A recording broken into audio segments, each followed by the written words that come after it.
X04. No, 04. Sí. Así. Sí. Bien, y voy a salir ahora y se lo voy a poner en las historias que se conecten al del Padre Nelkis. Hablamos ahorita.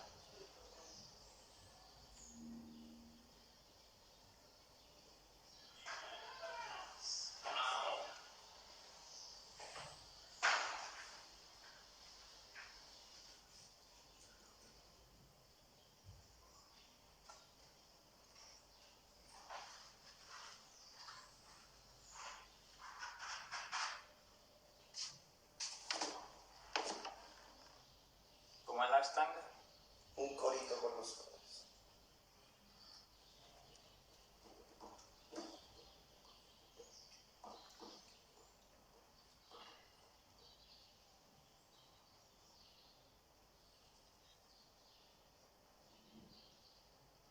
Habla. Dale, pero dale, pues ya tú eres, según el guión, eres tú que comienza. Fíjate, estamos conectando a la gente, entretiene al público.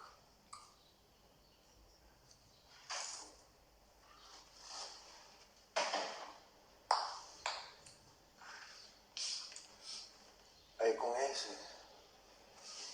Porque ahí.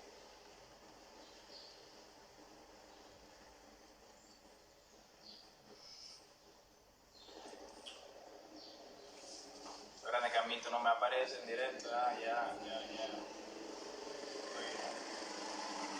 Dale. Ahora hasta yo estoy conectado. Muy bien. ¿Cuánto vamos? 170. Ay. Mi agenda, la que estaba aquí. Pero ¿quién es que está flaco de piernas? Oye, te está tirando piropo, Nel.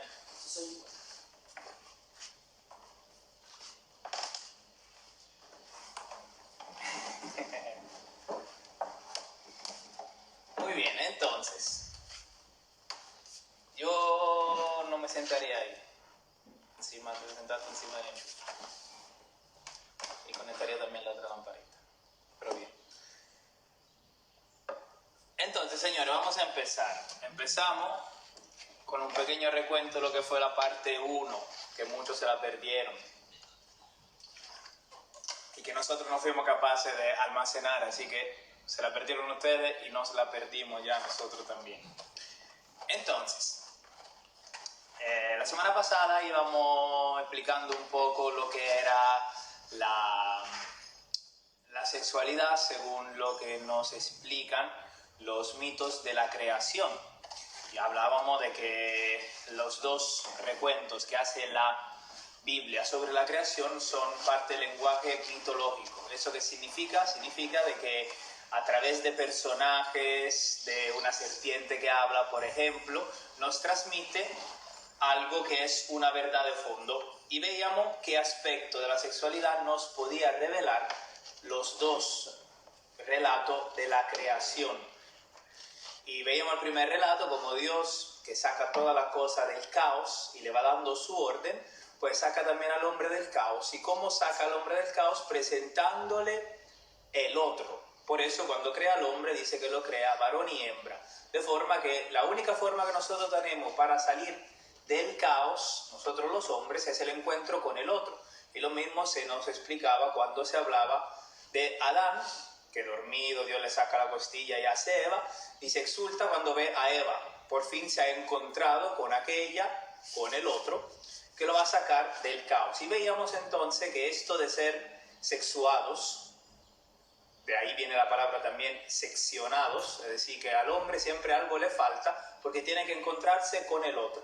Y esto tiene que ver con nuestra sexualidad, que no es el simple ejercicio del sexo. La sexualidad tiene que ver con lo que somos. Es un concepto muy amplio que recurre el hombre desde su genética hasta la forma del cuerpo que tiene, el modo de hablar, el modo de moverse, el modo de pensar, la forma de relacionarse con Dios, tomar unos papeles culturales. Todo eso tiene que ver con nuestra sexualidad. Por esto, Dios nos la ha dado para identificarnos y así salir al encuentro con el otro. Y eso es lo que intentábamos explicarle la otra vez. La sexualidad, ¿para qué sirve? Para yo encontrarme con el otro, para yo ser imagen de Dios, para yo poder amar. Y bien, hoy entonces queríamos empezar nuestro itinerario, que si queremos podemos decir que es un itinerario cronológico, es decir, un hombre, un ser humano, ¿cómo se prepara al encuentro de amor? ¿Cómo vive la sexualidad?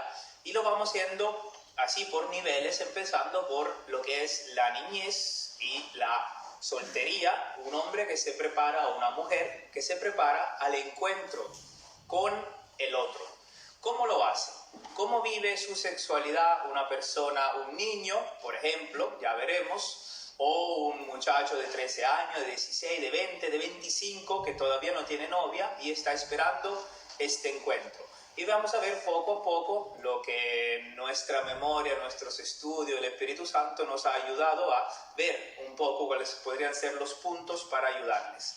Ahora bien, que hicimos recuento y ustedes se conectaron, la mayoría, vamos a empezar con una oración y entonces con el primer punto de nuestra directa de hoy. ¿Está bien? Para adelante que vamos. Dale. En el nombre del Padre, del Hijo y del Espíritu Santo. Amén. Tu gracia, Señor, inspire nuestras acciones y la acompañe con tu auxilio, para que todo nuestro trabajo brote de ti como su fuente y tienda a ti como a su fin. Por Jesucristo, nuestro Señor. Amén. Amén.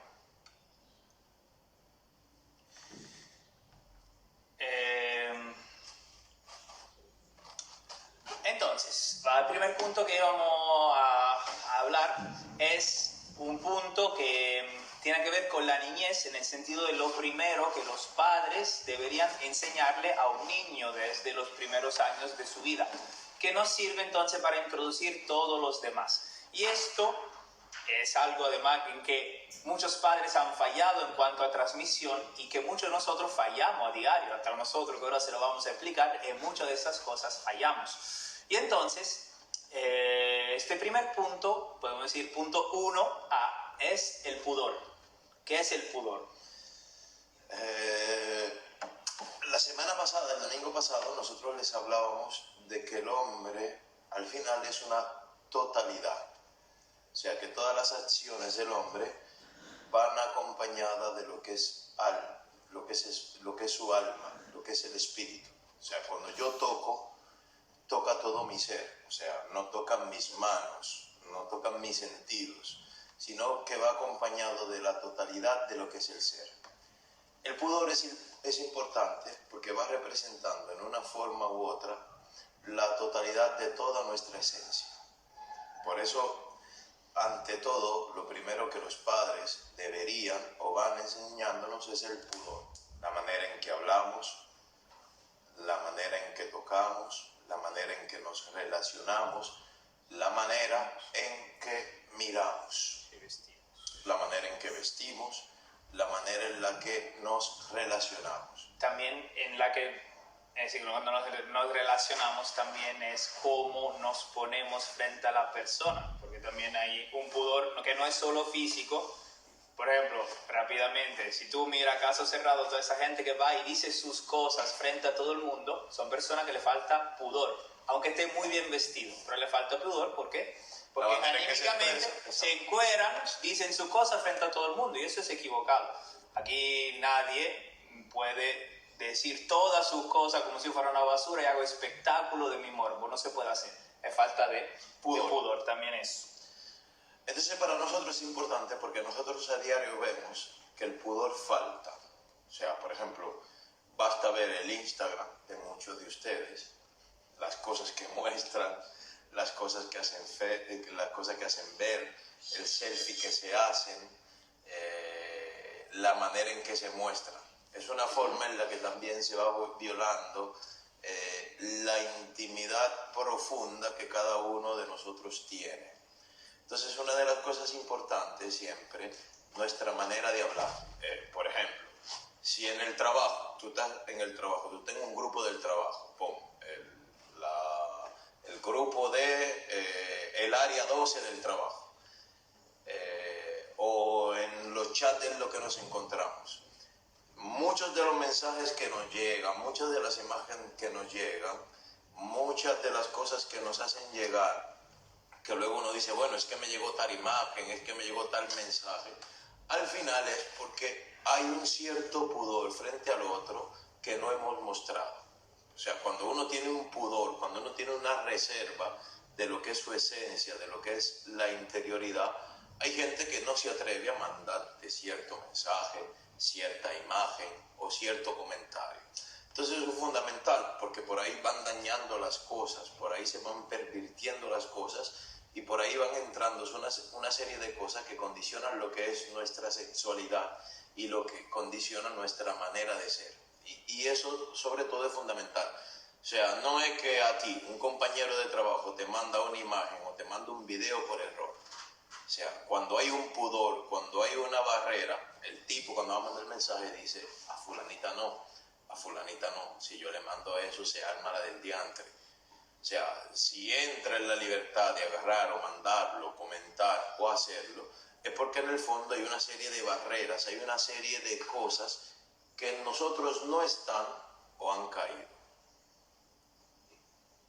Y en muchas cosas, por ejemplo en casa, muchas veces nosotros tenemos unos amigos, una familia que son 3 mujeres. Cada vez tú vas para tu casa, tú no puedes entrar antes de 20 minutos porque siempre andan en panty. Estamos en panty. Los otros días queríamos llevar la ayuda de una funda, de una cosa, y llamamos, que podemos llevar una ayuda. No, por favor, no suban. ¿Por qué? Porque en esa casa siempre todo el mundo anda en panty. Si nos están siguiendo, un saludo a las 3.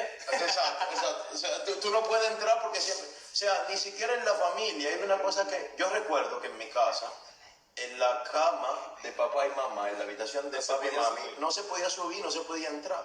Era algo sagrado. Y en una casa, eso por ejemplo es fundamental. Uno nunca se muestra, nunca se anda a hacer.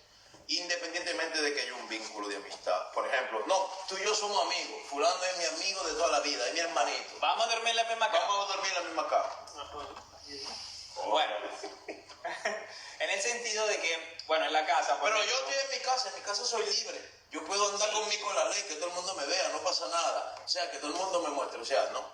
Pero hay que uno se acostumbra a que el otro te contemple tu desnudez. No es porque tu papá te ve, entonces tiene deseo de ti. No estamos hablando de eso. Claro, hay perversiones que son casos raros y extremos.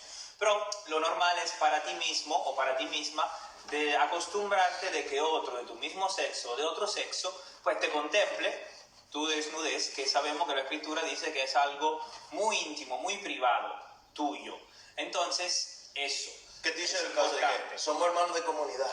Podemos abrazarnos, podemos querernos. O somos amigos, es decir, no puedes dejarte tocar de cualquier forma. A veces tú, 2 personas, y sabes, esos 2 están juntos, son novios y son amigos. ¿Por qué? Porque tienen una forma, unas efusiones que no son normales de amigos. Tal vez es cierto que son amigos, pero dan otra señal. ¿Qué significa? Que él y ella están acostumbrados a cierto tipo de contacto, cierto tipo de cosas que no es normal por la condición que tienen. Entonces también eso es parte del pudor. A mí no me puede tocar cualquiera, a ti no te puede tocar cualquiera o de cualquier forma. Esto es importante, aprender a yo defender mi cuerpo. Lo que eso se es llama importante. la ley del tacto. Porque además después hay muchas de las mujeres se quejan, ay, todo el mundo me mira porque yo estoy dura, pero nadie me quiere como soy. Pero en el fondo, que muchas veces la carne es tanta que lo que tú te comes toda esa carne, ya tú te hartaste y no te interesa. Y en el vestidaje que yo me siento mal porque voy cuando por la calle, todo el mundo me mira, todo el mundo me dice cosas, me tiran, todo el mundo me dice. O sea, hay una falta al pudor porque hay una manera excesiva de venderse. De ambas partes, claro, porque también el hombre se pasa, no tiene pudor al comentarle a las mujeres, claro, de ambas partes. En la manera de vestir. Hay que ayudarse. Hay gente que viene a misa que uno se pasa la mitad de la misa con los ojos cerrados. O sea, porque tú no te queda... O esa que se pasa la misa entera subiéndose eso. Póngase otra cosa. ¿Por qué tiene que pasarte la misa? A mí, por ejemplo, eso bajándote la falda o subiéndote el escote. Ponte otra cosa. A mí, por ejemplo, eso me da pique. Que tú te acercas, por ejemplo, una mujer va a hablar una cosa normal y comienza a hacerse así. Te hace sentir como un depravado. A mí me da un pique tremendo. A mí me incomoda. ¿Por qué? Porque tú tienes que pensar la manera en la que te sientas, la manera en la que te vas a vestir, la manera en la que vas a estar. Entonces, esas cosas siempre son fundamentales, esas cosas son siempre importantes, porque es la manera en la que tú te haces ver, es la manera en la que te presenta y la manera también en la que te ven. Entonces esas cosas muchas veces son incómodas, porque muchas veces te tratan como un depravador, o muchas veces te ponen en la mente algo que tú no tienes. Padre, claro. no. Bueno, yo admito que tampoco es que uno es santo y no mira y no le interesa, pero claro, hay que ayudarse de ambos lados. Bueno, yo no sé tuyo. Y yo vi, tú eres santo, yo un poco menos. Entonces, vemos que hay gente que está comentando lo que decíamos, que también en familia no hacerse ver, no es que es así una vez mi hermano entró en lo que yo estaba en el baño, se acabó el mundo. No, es la costumbre, acostumbrarte que tú todos los días andes en cuero en tu casa y que te ve todo el mundo. Tú te acostumbras a que tú desnudes sea contemplada. Después hay situaciones de que, claro, puede ser que tú veas desnudo a otro, ¿por qué? Porque está en una cama de hospital, porque una mamá ayuda al hijo a bañarse por cualquier motivación, por ya eso, esas siempre son otra cosa. El Eso punto de lo que estamos es hablando la costumbre. es que el pudor nos va a reservar. Llega un momento que tú te acostumbras en casa, o sea, y yo he ido a casa donde tú llegas y hasta la Virgen de la Altagracia que tienen en la sala está sin camisa.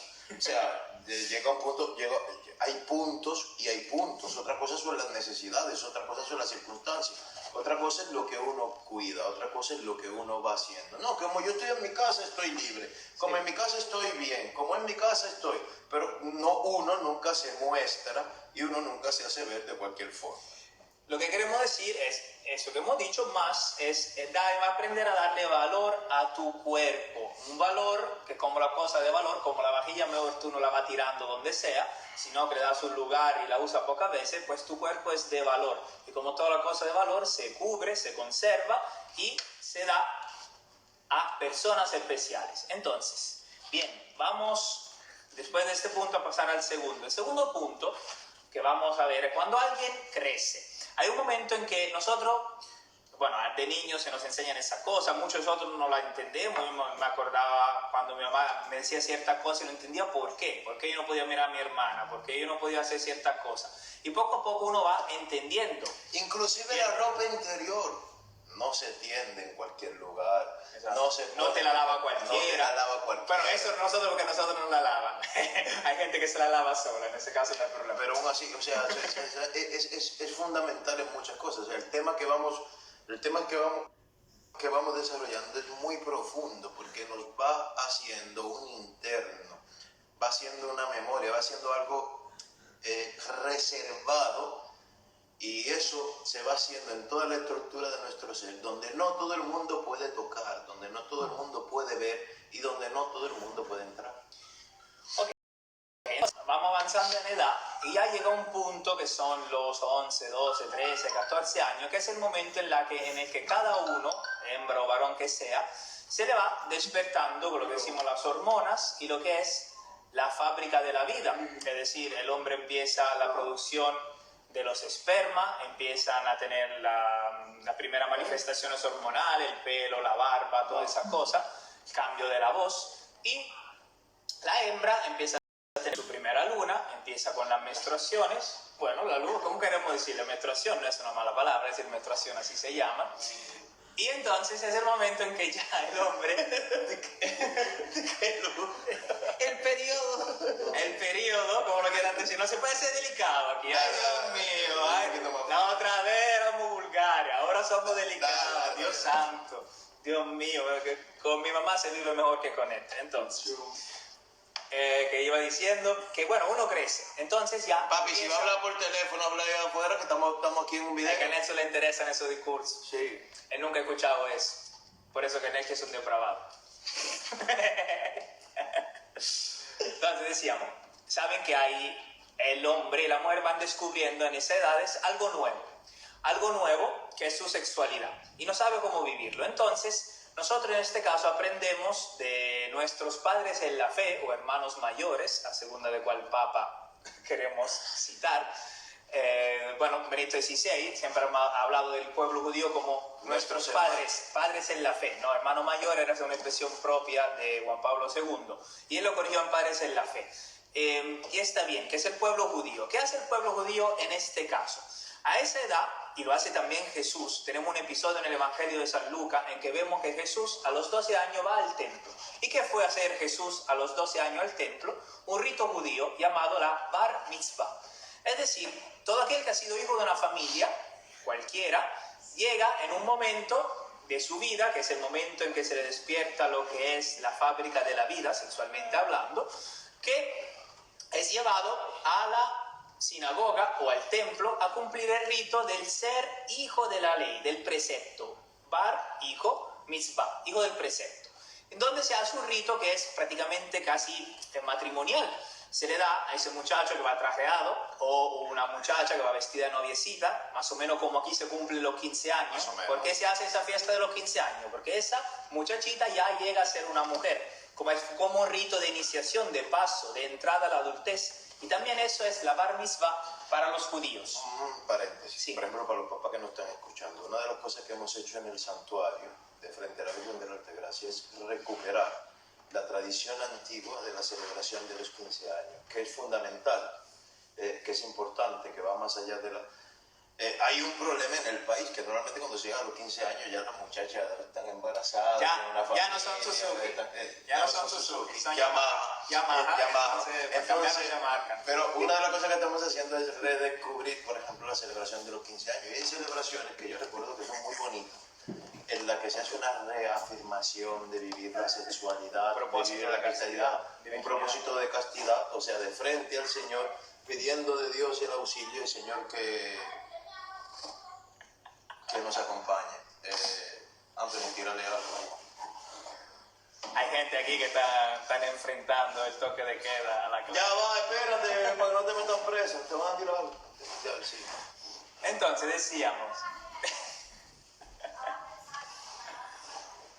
decíamos esto, de que se le lleva a la sinagoga bien vestido, de noviecito o noviecita, y se le entrega el rollo de la ley. Entonces, ¿qué hace con ese rollo de la ley? Se baila. El judío es muy bailarín. Bailan toda la...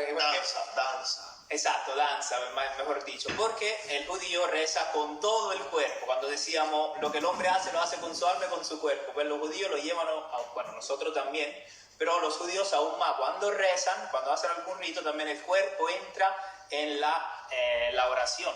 Entonces se le entrega un rollo de la ley, el muchacho o la muchacha lo abrazan y bailan con este rollo de la ley. Y también hay una parte en que se recita la Torá, los 5 libros, ellos leen y dan una pequeña homilía. Demuestran de que ya ellos tienen un contacto con la palabra. Y hay un salmo que habla de esto, que también Jesús hace suyo. Dice, tú me diste un cuerpo y yo lo uso para hacer tu voluntad. Por eso yo quiero tu ley en mis entrañas. ¿Qué significa? Que esta parte nueva que el muchacho descubre, que es la sexualidad, como que se compromete frente a Dios y ha abrazado la Torá a vivirla como hijo de la ley, según lo que dice la ley de Dios. ¿Por qué esto?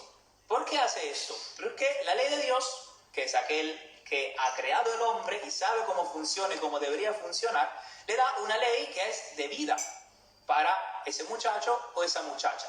Y entonces el primer encuentro con el otro del cual hablábamos, ¿con quién se da? Se da con Dios. Porque si yo no me encuentro con Dios, nunca podré verdaderamente encontrarme con otro. ¿Quién me saca de mi egoísmo? Me saca Dios. Entonces, si yo egoísta me encuentro con Dios, que me saca de mi egoísmo, entonces entro en la comunión con el otro. Si no, sería imposible. Si Dios no se encuentra conmigo, es imposible yo amar a otro. Por esto, el muchacho vive y la muchacha vive esto. Esto lo va a vivir según la ley de Dios. Y la ley de Dios sabemos que es lo que dice. Dice, no derramarás la simiente. ¿Por qué? ¿Qué significa esto? Porque en este tiempo de la vida, un muchacho está llamado, o una muchacha, está llamado a negarse completamente a sí mismo para vivir la castidad. Que, dicho de paso, la castidad no se vive de la misma forma en todas las condiciones de vida. Una cosa es el muchacho, una cosa son los novios, una cosa son la gente casada, una cosa es el sacerdote.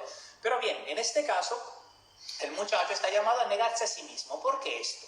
Aparentemente es una ley cruel, porque todos los que hemos pasado por eso sentimos la fuerza de este impulso vital que tenemos adentro, porque la sexualidad es algo muy bueno, muy natural y muy vital que tenemos. Entonces, Cuando tenemos este impulso, ¿por qué Dios dice no? Porque Dios había dado un mandado al hombre, que ese era el mandado de crecer y multiplicaos. ¿Cómo crecemos? ¿Cómo crecemos? Nosotros tenemos el ejemplo de las matas. Las matas crecen si echan raíces. Y para echar raíces sabemos que no es fácil echar raíces. La mata tiene que ir rompiendo terreno, tiene que sufrir. Entonces, más la mata aprende a bajar en profundidad, a sufrir, más resiste. Tenemos el ejemplo, por ejemplo, en este país, de las palmeras. Las palmeras pueden crecer en el desierto. ¿Por qué? Porque sus raíces son muy profundas y nunca se secan. Entonces el hombre también, para dar fruto, no secarse, necesita echar raíces. Y es cierto que un muchacho de 15, 16 años, o de 18, o de 20, o a todas las edades, sabemos que eso nos ataca en todas las edades, le queda muy complicado negarse a sí mismo frente a ese ataque muy fuerte. Entonces, cuando logra vencer eso y negarse a sí mismo con los medios de la oración, medio físico, uno se pone a brincar, uno cambia de habitación, se va, se pone a hacer otra cosa, se distrae, cada vez que vence y se niega a sí mismo, echa raíces. ¿Y por qué es importante eso de negarse a sí mismo? Porque cuando se va a encontrar con el otro, se da cuenta que vivir con el otro no es fácil. Ya lo sabe por su mamá, por su papá, por su hermano. Cuando me encuentro con otro, una parte de mí tiene que morir. O muere o entramos en conflicto.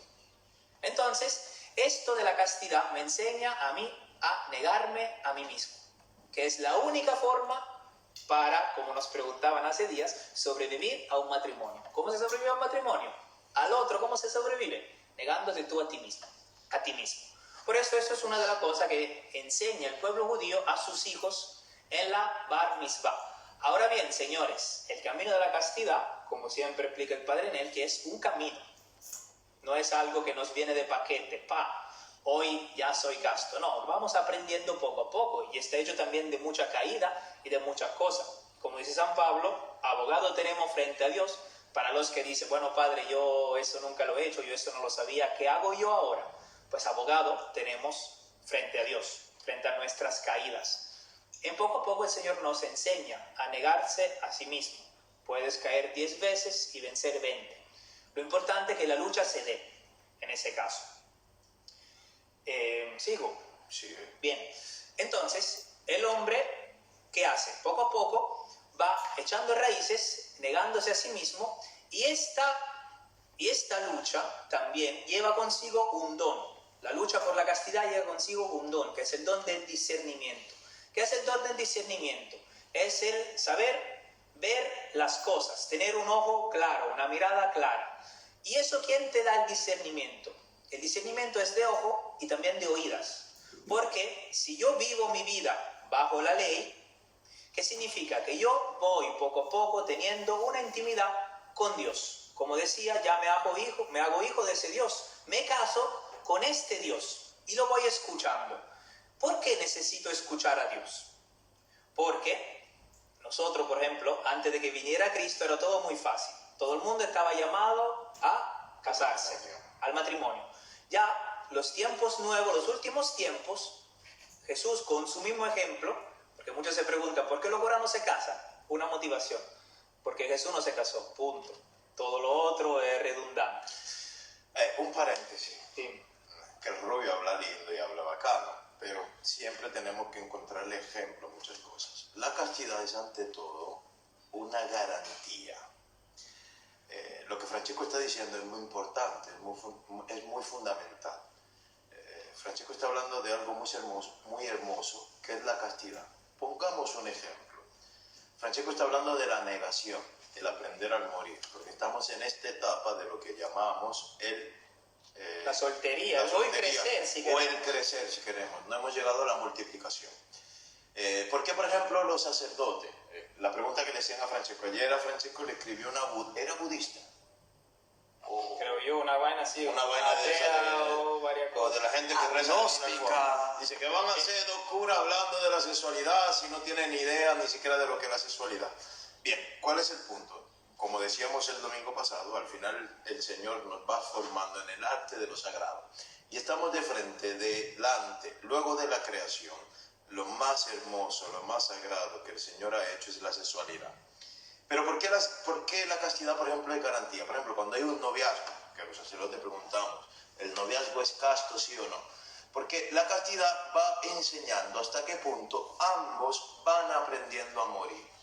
Un ejemplo muy fundamental. ¿Tú crees que un novio que no supo negarse delante de la novia, que le dio un besito y le dijo, no, mi amor, a ver si tú me quieres? ¿Por qué toda la prueba de amor? Yo quisiera saber que alguien me diga, ¿por qué todas las pruebas de amor tienen que ver con... No, últimamente tiene que ver también con dinero. Ay, si tú me amas, dame 3,000 pesos para yo ir al Para la casa, para la casa. Bueno, el salón y la recarga son importantes. A Eva se la pidió a Adán, por ahí entró la serpiente. Por eso que pero pelearon y se fue de otro lado. Pero también, ok, el problema fundamental es por qué toda la prueba de amor tiene con I, si de verdad tú me amas, estamos preparados, este es el momento, podemos... O sea, porque lo ven en la película, fundamentalmente.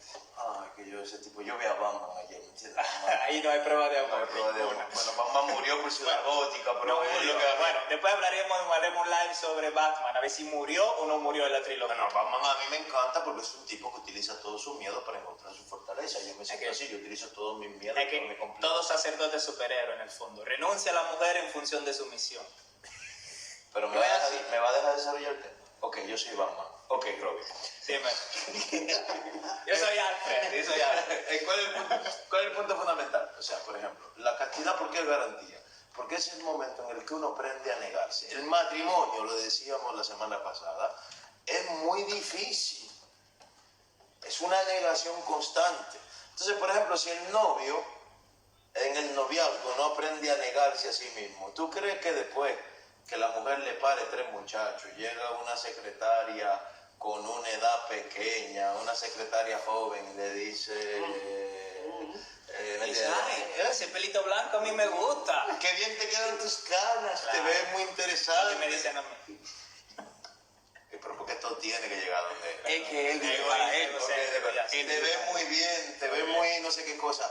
¿Tú crees que tendrá la capacidad de sufrimiento de aprender a negarse? Por eso en una relación, en la relación del noviazgo, la castidad no es algo que se impone, no es algo obligado, sino que es garantía de que se va creciendo juntamente, de que se va fortaleciendo, que es un poquito lo que tú ibas expresando, que se va viendo en todas las acciones familiares, nuestras relaciones de amistad, nuestras relaciones de trabajo, en todo el sentido de la vida.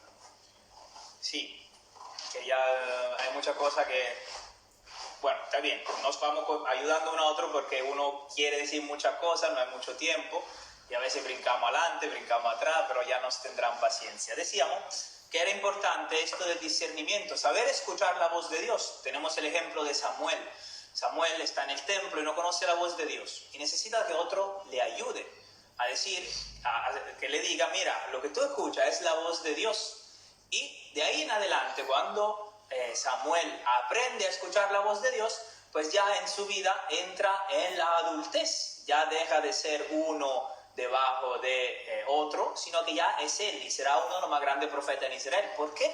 Porque aprendió a escuchar la voz de Dios, que le decía lo que tienes que hacer. Como decíamos ahorita, me has dado un cuerpo, ¿para qué? Para hacer tu voluntad, no para hacer la mía. Por eso vamos escuchando lo que Dios diga. ¿Y por qué? Porque frente al futuro que nos queda, nuestra vocación, ¿a qué me llama Dios? Porque esto es sacerdote, no lo hemos elegido ni yo, ni Nelky, ni cualquier otro sacerdote que usted conoce, lo ha elegido. Cuando digo elegido, significa la primera intención de quien fue de Dios. Después, claro, uno poco a poco va eligiendo lo que Dios quiere de él. Hay algunos que no le queda otra cosa. No le queda, hay gente tan fea que, Dios mío, debería meterse a curar desde que nacieron. Yo conozco unos padres que son tan feos que no le queda otra cosa. Pero déjalo ahí, no lo siga. Pero usted no está... Hay padres que son padres porque no tienen otra cosa, pero usted no está listo para esta conversación, pero sigamos adelante. Muy bien, otro día haremos esa. Entonces, Dios nos va llamando, que sea el sacerdocio, la vida consagrada, que sea el matrimonio, o que sea, y eso es muy importante porque mucha gente no se lo cree, hay una tercera vocación, que es ni casarse, ni consagrarse.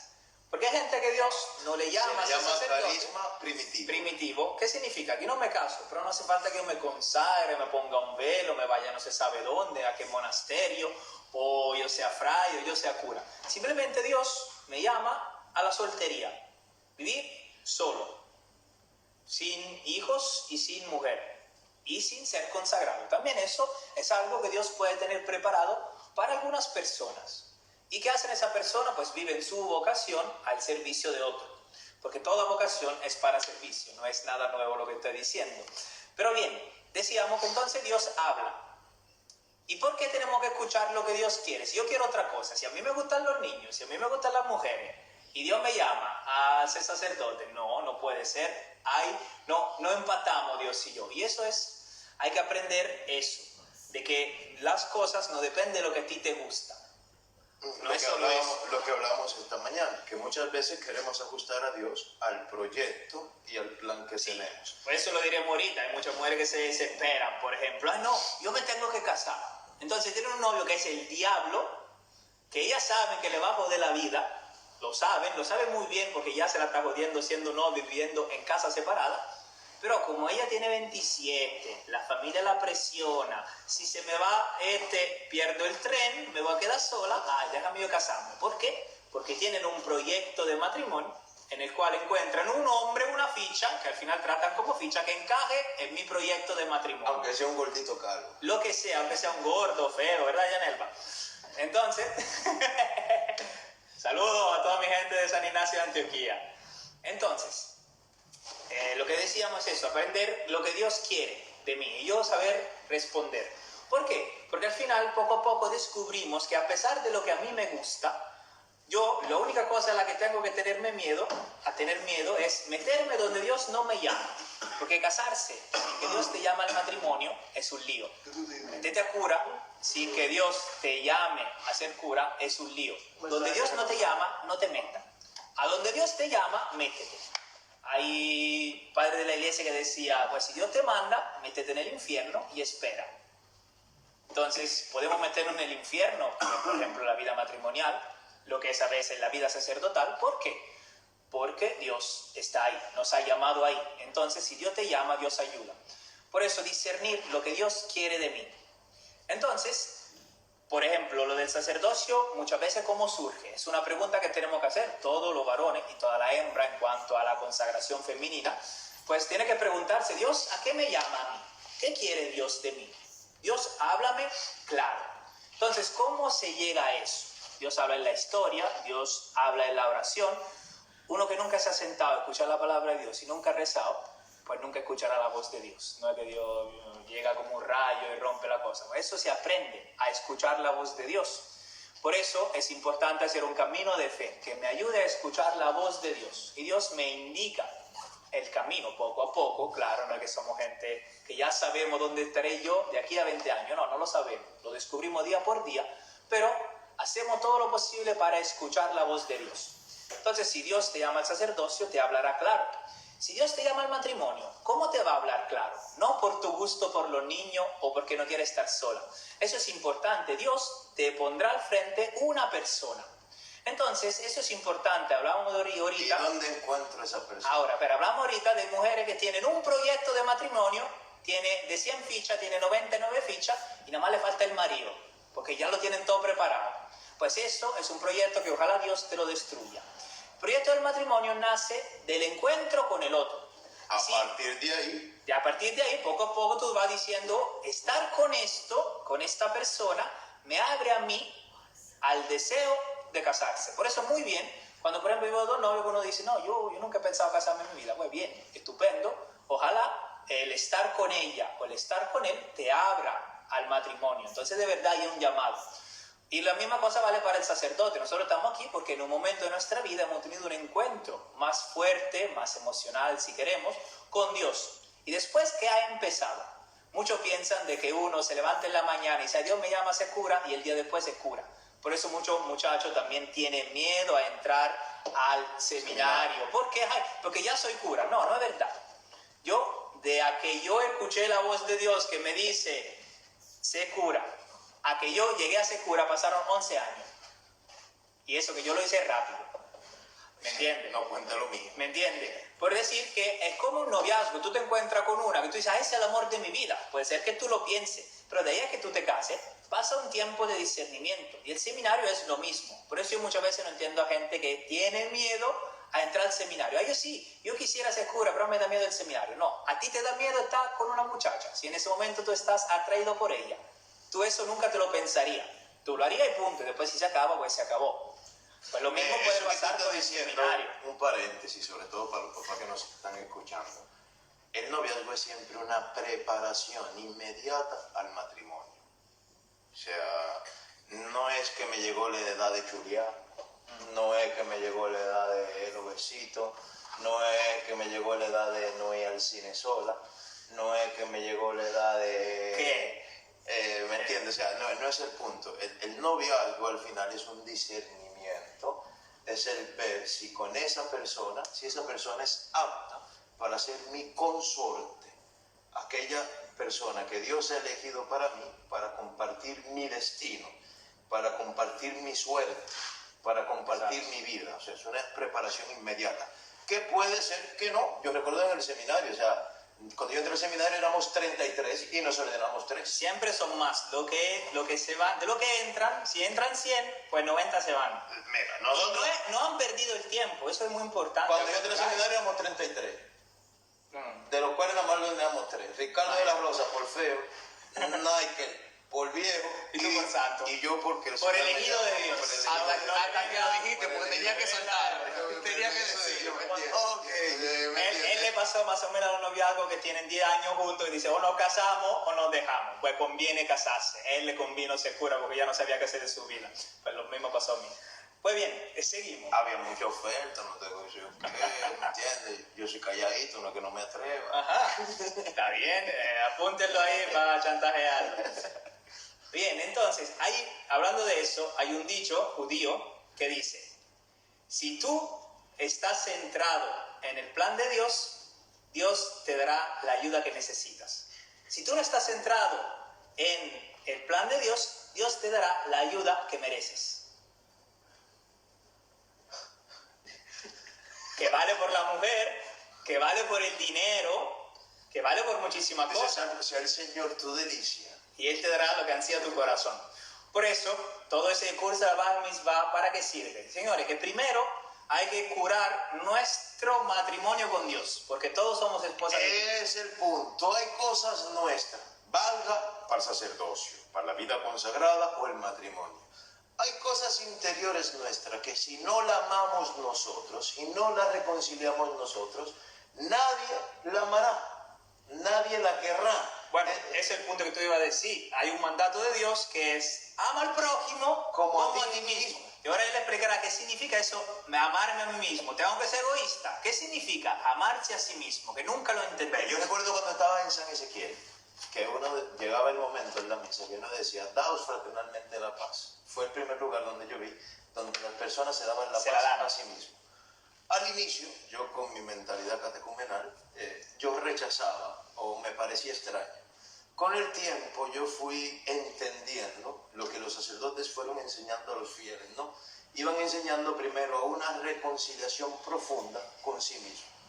O sea, yo como sacerdote, yo que soy sacerdote, me doy cuenta que de frente a mi ministerio, muchos de los hándicaps y muchas de las incapacidades que tengo son cosas internas que al final en mi vida, interiormente, nunca fui curando, nunca fueron sanando.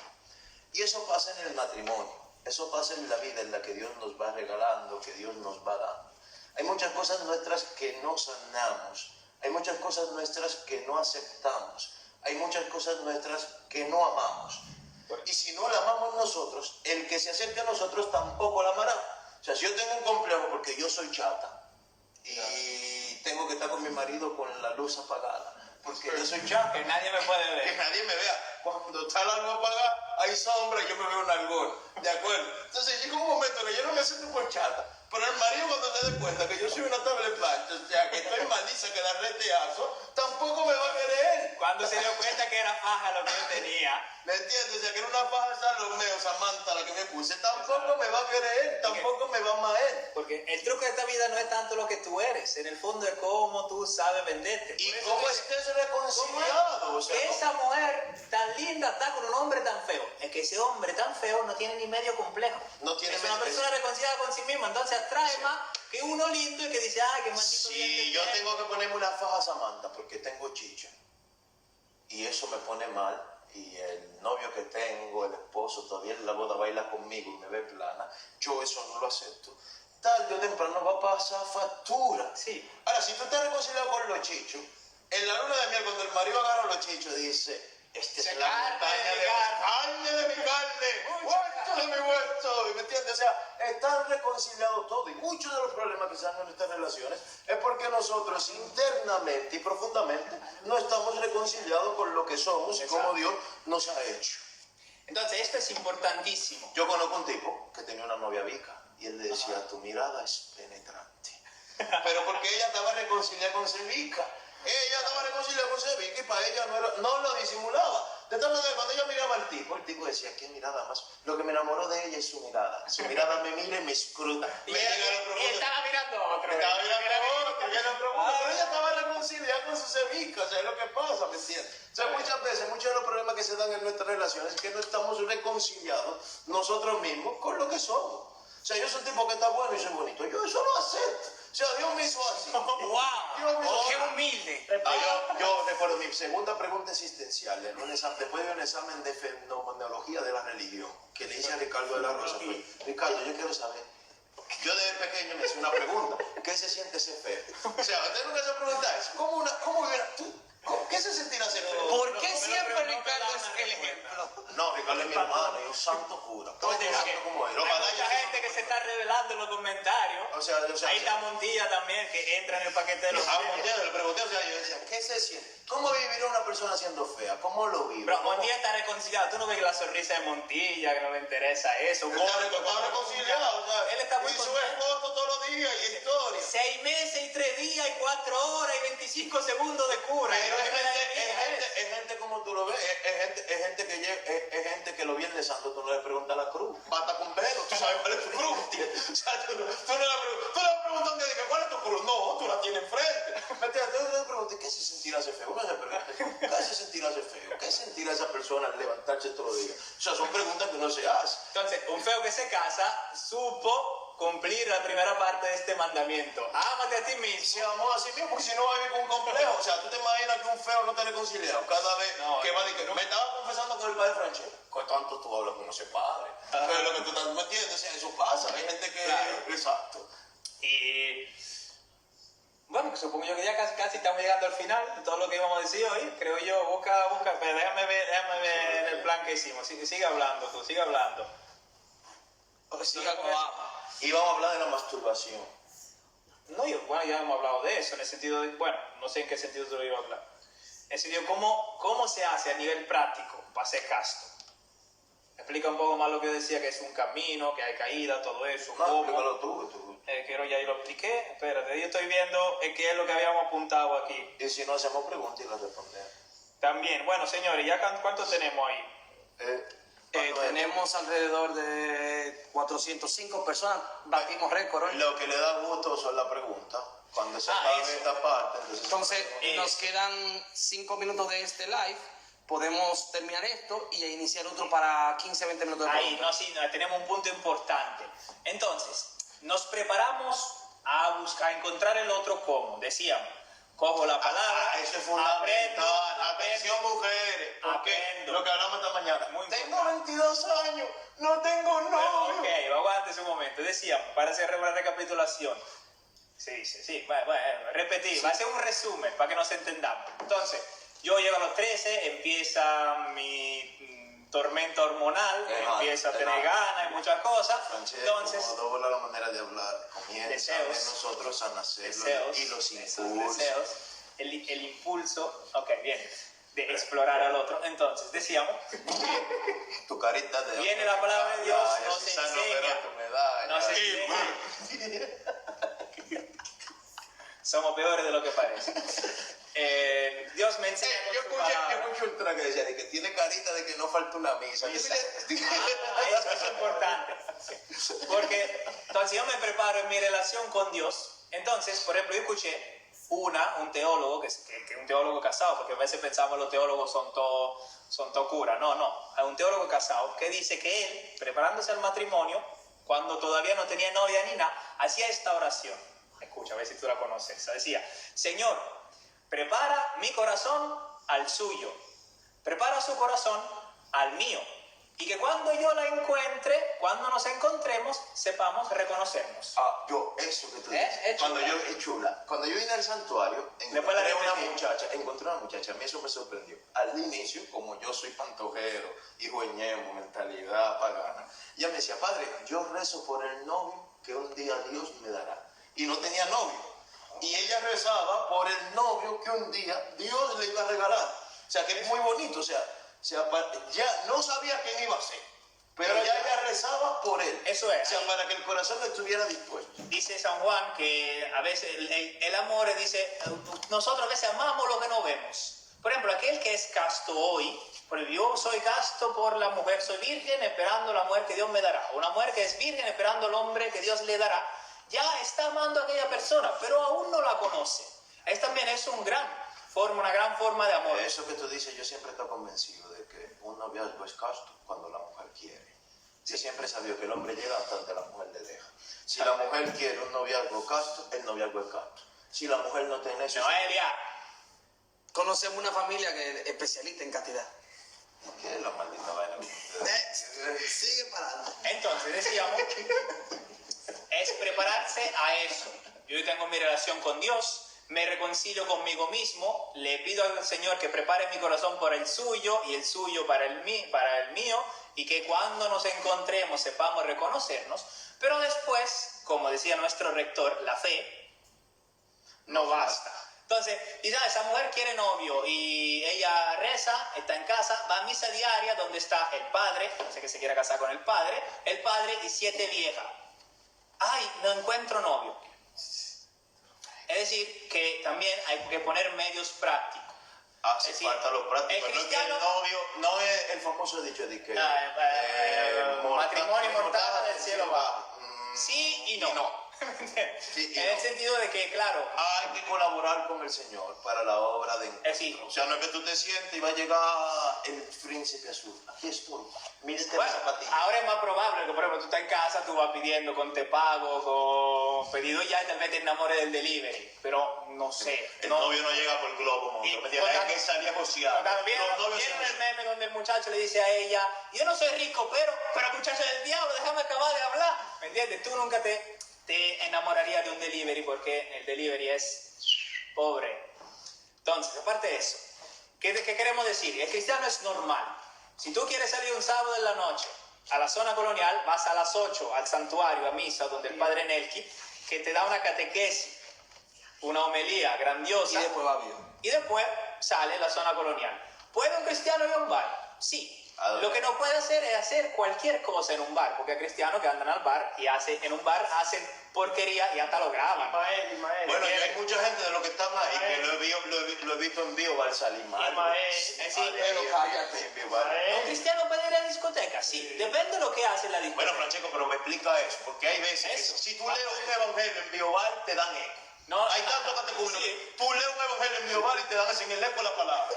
Tú paras la música y lees el evangelio y te dan sin el eco la palabra. Tú paras la música y dices, escúchanos, Señor. Y la gente responde, escúchanos, Señor. Tú dices Shema Israel y te siguen el coro. ¿Me entiendes? Lo que queremos decir, el cristiano es normal. Es decir, nosotros tenemos uno que era Cristo, se llamaba Jesús, decía, estaba con prostituta y publicanos. Ahora, él no usaba a la prostituta ni manejaba dinero como los publicanos. ¿Tú te imaginas a Francesco bailando merengue en el Yes? En una fiesta de coño. El final. Ahora, como vivimos en una sociedad bastante moralista, si ven al padre haciendo lo que todo el mundo hace, se escandalizan. Pero bien, no entramos en ese discurso, que eso me duele personal. Dale, sigue, no hables de Porque eso. todo el mundo bebiendo romo, si el padre se bebe media cerveza.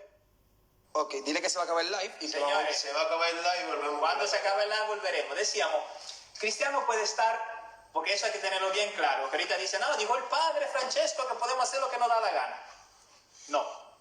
Y lo que digo es que hay sitios donde es cierto no puedo ir, porque tú te metes a un punto de droga y tú no puedes hacer otra cosa que comprar droga. Pero hay otros sitios donde tú te puedes meter y hacer cosas sanas. Si tú vas, tú y 4 amigos, a bailar y bailan y se beben una cervecita, no pasa absolutamente nada. Ahora, si tú vas, tú y tu amigo, y se emborrachan y se soban todas las mujeres que le pasan por ahí, que acaban en una cabaña, pues eso no, eso el padre no te mandó a hacer Una eso. cabaña. En una cabaña, o va para su casa o en el carro, acaban, luego, ¿qué O quieres? sea, tipo la uni, sí o no. O la de allá abajo o la de allá abajo. San Isidro, el 12. Hay muchas. Hay muchas. El Ya. 12. Hay más que iglesia casi. Entonces decíamos, podemos estar en todos los sitios. Ahora tenemos que ver. Yo soy bastante fuerte como para estar en un sitio y que el sitio no me afecte. Yo tenía un paro que decía, el que tiene rabo de paja no se acerca a la candela. O sea, Exacto. tengo un punto donde yo puedo purificar el mundo o que el mundo me consuma. Eso es Exacto. lo fundamental. Entonces, si yo voy a un sitio de eso y hago lo que hace el peor que está ahí, pues no puedes ir allá. Arturito, ¿ves por qué uno no puede ir a cualquier sitio? ¿Me entendiste, Arturito? El problema no es el lugar, es como uno sea. Arturito. Pero Arturito manda una foto que yo no sé de quién está hablando. El de la comunidad. Arturito, no mira la costilla. Arturito Hugo Porsche. Arturito Hugo Porsche. Tiene más costilla que Hugo Porsche. Entonces decíamos, ok, eso es lo que quiere decir. Podemos salir, podemos buscar, podemos intentar. Nosotros tenemos un catequista que decía, a veces el hombre se pasa mucho tiempo intentar a ver cuál es la costilla que le queda. Bien. Exacto. Esperancita, escucha, Esperancita, lo que te estamos diciendo, Esperancita. Que el novio hay que buscarlo. Exacto. No necesariamente tiene que ser de la iglesia o no. Lo importante es seducirlo al amor. Que sepa desde un momento que tú quieres a Cristo. ¿Me entiendes, Esperancita? Porque Esperancita, muchas veces tú en la iglesia prives mística, Esperancita, y rezas el rosario, Esperancita. Pero cuando hablas en tu WhatsApp, Esperancita, la vaina que tú mandas, Esperancita, son muy puticas, Esperancitas. O sea, no es cuestión solo de afuera, Esperancita. Es como vivas dentro. ¿Me entendiste, Esperancita? Pues bien, Bien. esto está trancado. No sé si soy yo o si es... Acabó. Señor, entonces, Acabó.